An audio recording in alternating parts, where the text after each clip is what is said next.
रामपुर गांव में रामू नाम का एक ईमानदार किसान रहता था। वह रोज सुबह खेतों में काम करता और मेहनत से अपना जीवन यापन करता। उसके पड़ोस में हरिया नामक एक लालची व्यक्ति रहता था।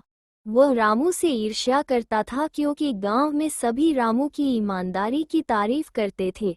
एक दिन हरिया ने सोचा, अगर मैं रामू को झूठे इल्जाम में फंसा दूं, तो उसकी इज्जत मिट्टी में मिल जाएगी। उसने अपने खेत की कुछ सब्जियां खुद ही काट दी और फिर गांव के सरपंच के पास जाकर कहा, सरपंच जी, रामू ने मेरी फसल चुरा ली है। सरपंच ने पंचायत बुलाई। रामू ने शांतिपूर्वक अपना पक्ष रखा, लेकिन हरिया ने झूठे गवाह बुला लिए। गांव वाले भ्रम में पड़ गए।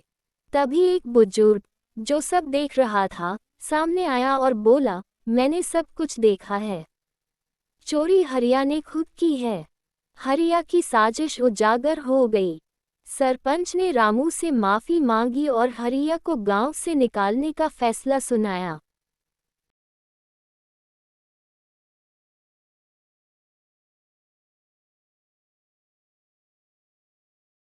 बहुत समय पहले की बात है।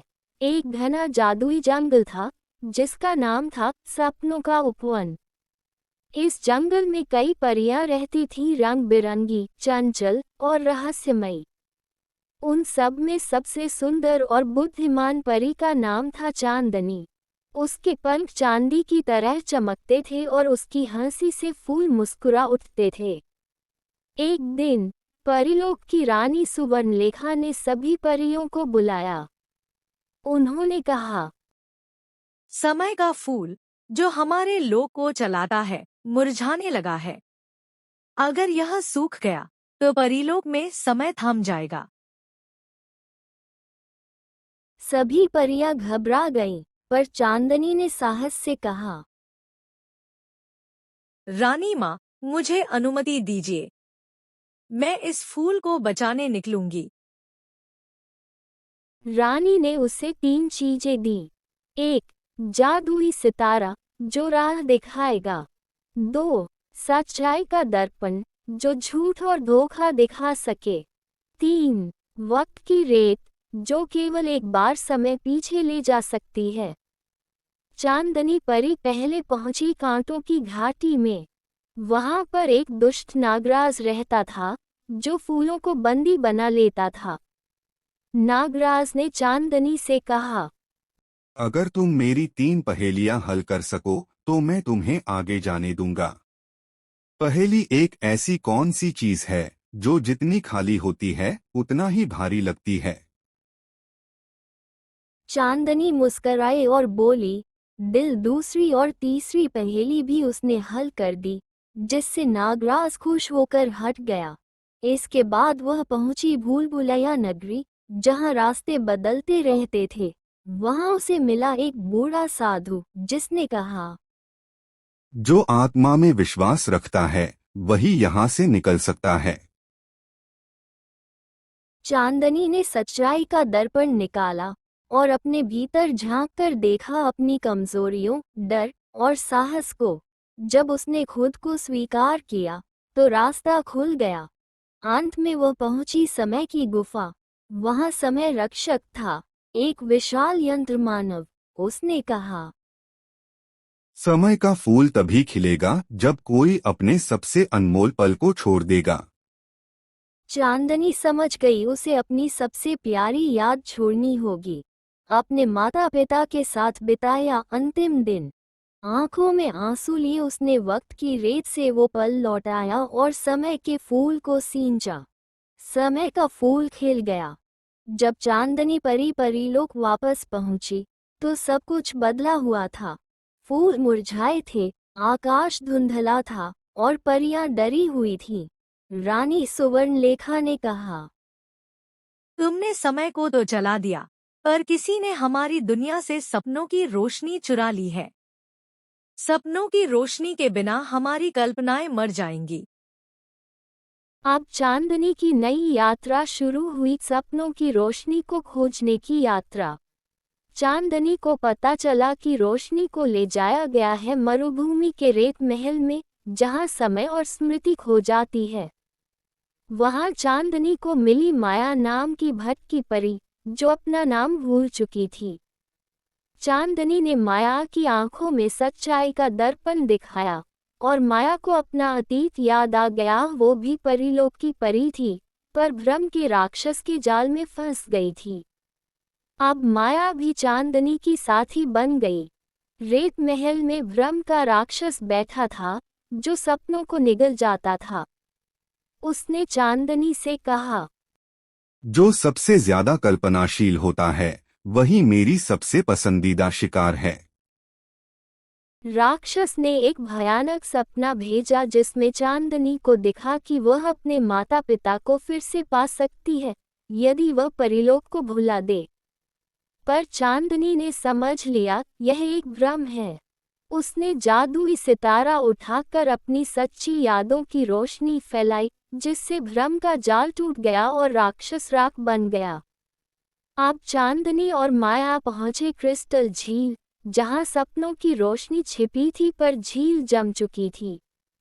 वहां मिलती है एक रहस्यमयी जल परी रत्न माया, जो कहती है, रोशनी को केवल वही पिघला सकता है जिसकी कल्पना सबसे निर्दोष हो। चांदनी ने एक नन्ही परी तारांकन नीलू तारांकन को याद किया, जो कहानियां सुनकर तितलियों से बातें करती थी। उस स्मृति से प्रेरित होकर उसने एक गीत गाया, एक परी गीत, जिससे झील पिघल गई और सपनों की रोशनी फिर चमक उठी। रोशनी वापस लेकर चांदनी और माया परीलोक लौटी। जैसे ही उन्होंने रोशनी आकाश में उड़ाई, पूरा लोक जगमगा उठा। परियां फिर से नाचने लगी, पेड़ पौधे हरे हो गए और कल्पनाओं की बौछार होने लगी। रानी सुवर्णलेखा ने चांदनी को कहा, अब तुम केवल परी नहीं, सपनों की रक्षक हो। समय का फूल खिल गया। परीलोक में फिर से समय चलने लगा। रानी ने उसे परियों की संरक्षिका की उपाधि दी। चांदनी ने अब अपनी यात्रा पूरी कर ली थी।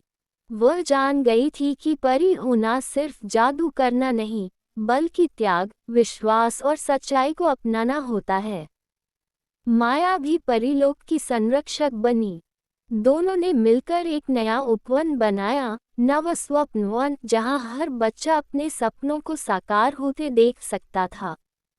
और तब से जब भी कोई बच्चा खुले दिल से कुछ अच्छा सोचता है, एक चमकदार रोशनी आसमान में दिखती है। वो चांदनी परी की मुस्कान होती है। सीख, सच्चा जादू त्याग और साहस में है। भ्रम चाहे जितना भी सुंदर हो, सच्चाई ही रास्ता दिखाती है। सपने बचपन की सबसे कीमती पूंजी होते हैं, उन्हें बचाए।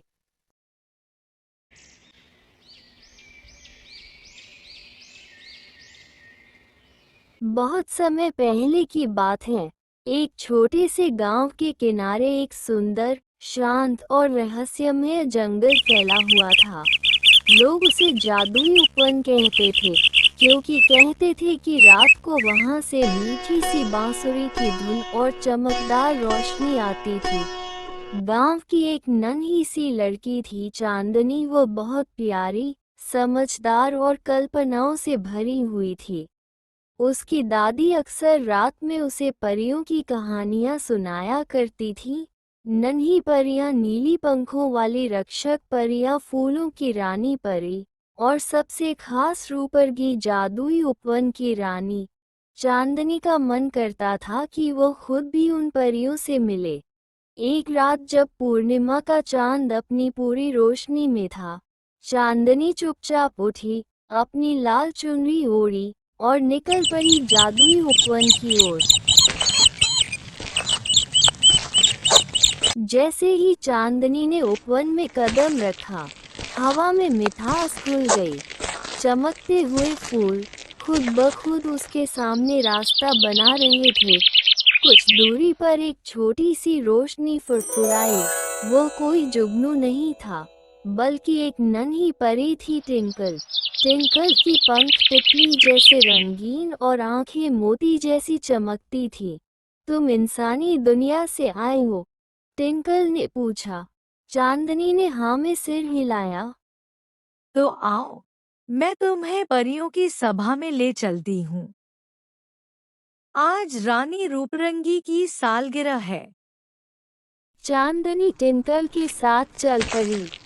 रास्ते में तरह तरह की परियां दिखी। कोई फूलों पर बैठी थी, कोई हवा में तैर रही थी, कोई तारों से हार बना रही थी। कुछ परियां तो बर्फ से बनी थी और कुछ बादलों से। और तब एक बड़ी सी झील के किनारे चमकते महल में रानी रूपरंगी दिखी। उनके बाल चांदी जैसे, आंखें नीले आसमान जैसी, और उनकी पोशाक सितारों से बनी हुई लगती थी। रूपरंगी ने चांदनी को देखा और मुस्कुराई। तुम्हारे मन की सच्चाई ने तुम्हें यहाँ पहुँचाया है, बच्ची। आज से तुम हमारी मेहमान हो। अचानक एक तेज गरज सुनाई दी। सब परियां सहम गईं। आसमान काला हो गया। एक अंधेरे की रेखा महल की ओर बढ़ रही थी। ये तो भूतपरी ज़लाइना है। टिंकल घबरा गई।